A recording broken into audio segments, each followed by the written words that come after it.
hours, yes. 10 hours. And Yeah, you can do like 2 hours this weekend, two when you hours get to next weekend. Springbok, it's 40 hours. 40 hours? 40 hours of community service. Not all in one go. Doesn't have to be in one go. Okay? So But also, like you, with your community service, it doesn't have to be picking up litter for 10 hours. yeah, you think of something cooler to do. You can go and work at an orphanage, run a scout camp for an orphanage. You could work for like an animal shelter. Work for an animal shelter, go work for the SPCA, feeding cages, walking dogs, and that kind of stuff. But you have to try and find a need, something that is needed in the community. Okay. So then after you've done your 10 hours of community service, you have to do movement service. So movement is scout. So that's either do your cub or your meerkat instructor. So I think Aaron was busy with the cub instructor. Ethan did his cub instructor wherever he's gone. And that's basically just helping your cub pack for like 6 months. Yeah, and then after you've done that, you've got your service badge. So that shouldn't take you too long. That's not too much work. Or you could also do recruitment for that. Instead of doing, if you don't like working with cubs and meerkats, you can do recruitment. So if you can get some of your friends to join, you can get that badge. And then the last one is you can staff a PLTU. So if you've never been on PLTU, it's a long camp. It's like 14 days of staffing. It'll be quite a lot of work. But it's an awesome camp. Yeah. Okay, so then after you've done your service, we're going to go on to scout skills. That's this one with the little box. Okay, and that one is testing your main scouting skills. So like first aid, for that one you have to get your first aid interest badge, which can be a little bit of work. You should have gotten the scout craft Yeah. during your travel and discovery. Yeah, for all this stuff, you shouldn't be learning it for the first time because you've been doing first aid since you start Scout. So you're just building your knowledge and testing what you do know. And then the skill set, so you have to earn one interest badge. So, yeah. Mapping, Feldcraft, any of those. Yeah, just from Traveler Scout. From Traveler, yeah. So, okay. Mapping is one of them. I think Map Reader is the Scoutcraft version. You get Yeah, mapping. so what it says is you need to upgrade a Scoutcraft badge. So in Traveler, you would have done your Scoutcraft mapping or your Scoutcraft pioneering or something. So you need to upgrade one of those into the full advancement badge. Okay, so then that is all you need to do to get this advancement badge or the skills badge. So then the next one is your personal development badge, which is this one with the puzzle pieces. So for that one's more focused on how you're running the patrol. So, for example, you got to complete 5 of the following. There's you need to get Bronze Star Patrol, or you can mentor 2 patrol members. You need to have a patrol logbook for a certain duration of time. A static scouting display. Is that like a novel? So you can go and put up a. You could. It's an advertising tool for scouts. You can go to a flea market and put up a scout stand. You can touch different animals. You can board with static display and maybe a pioneering model in the front. It's to recruit and grow scouts.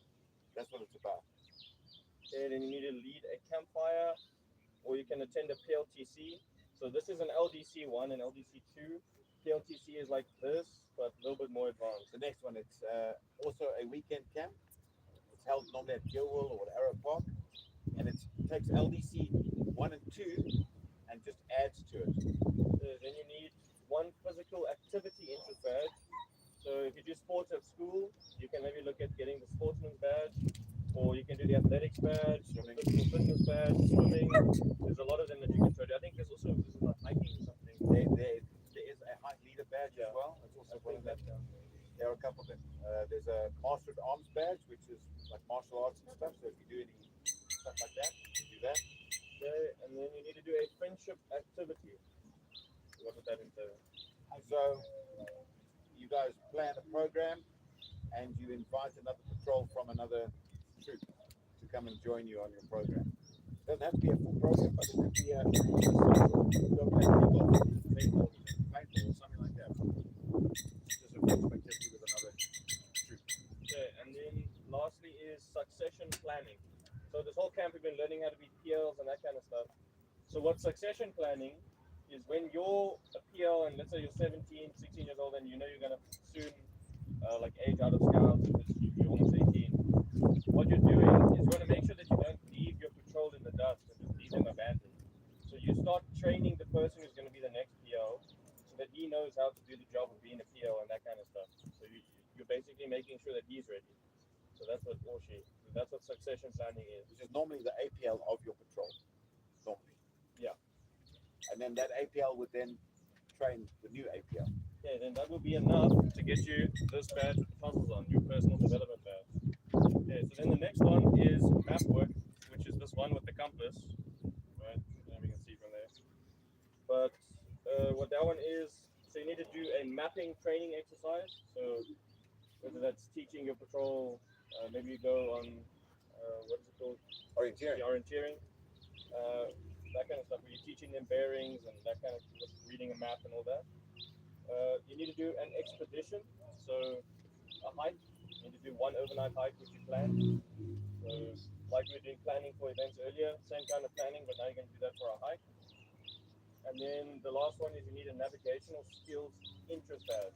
So there are 6 different choices, but I think the main one is mapping, the map work. I know a mapping badge.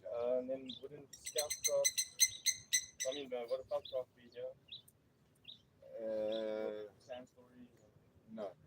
Scoutcraft, you can There's get a lot onto of the other tracking one. in that one. This is all like waterway navigation and charting and that kind of stuff. If you're a sea scout or land scout or air scout. So that one is pretty simple. That's all you have to do: an overnight hike, a mapping training exercise, and 1 interest badge. Then the last one, safety awareness. This one is the fire extinguisher. That is probably the easiest one. So what you need to do is you need to do a safety scenario. That's basically where you and your patrol run through like like an incident. Yeah, like a first aid incident. You guys have done incidents before? Then you need to give your patrol a discussion on bullying. And then the last thing that you have to do is either get your master at arms badge, which is like jiu-jitsu or mixed martial arts or any of those self-defense, or you can train your patrol on a few self-defense tactics. And then that's that badge done. Yeah. Because as a PL or senior scout, it's your responsibility to protect your patrol or know what to do in the more dangerous, stressful situations. Okay, that is all of the badges. Once you get all of that, then your first class is done. So it does seem like a lot if you just think about getting first class.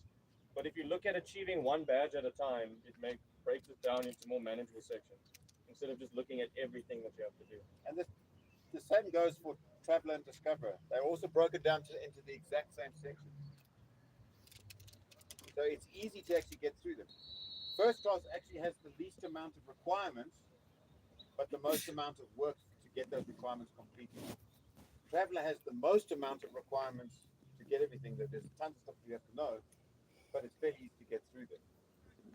Okay, so after you've got these 6 badges, now you get your first class badge. So you're now a first class scout. What do you think that means if you're a first class scout? Yeah, so you're ready to start spring walk. That's one thing. But being a first class scout basically means that you are now proficient in all the skills that it takes to be a scout. You would be good at pioneering at this point. You should know how to do map work. You should be good at first aid. You should be able to lead your patrols. You should be able to plan events. It's all of the essential skills to consider yourself a good, you're proficient in all your scouting skills. So that is what first class sort of symbolizes.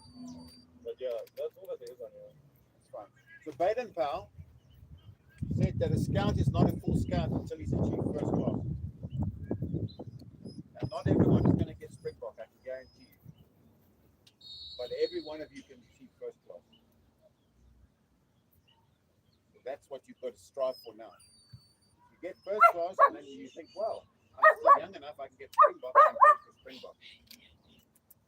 You've got to set yourself little goals. First class, that's where to get you first. Worry about Springbok later. Too much emphasis is put on just getting Springbok. So a lot of you won't ever achieve it. How many scouts do you think achieve Springbok? Out of 100 scouts, how many scouts achieve Springbok? 21. Less. Less than 3. you think 10 scouts out of 100 will achieve Springbok? Anyone else? How many? 5? The answer is 1. Only 1 scout out of 100 ever achieved Springbok. That's why Springbok is seen as such a major achievement. But it's not easy. 40 hours, a 3-day hike, major construction project, either pioneering or permanent construction or banquet. There's a huge amount of stuff that goes into Springbok. A lot of people don't get that. They run out of time. That's the other thing. And if you turn 18, it's too late.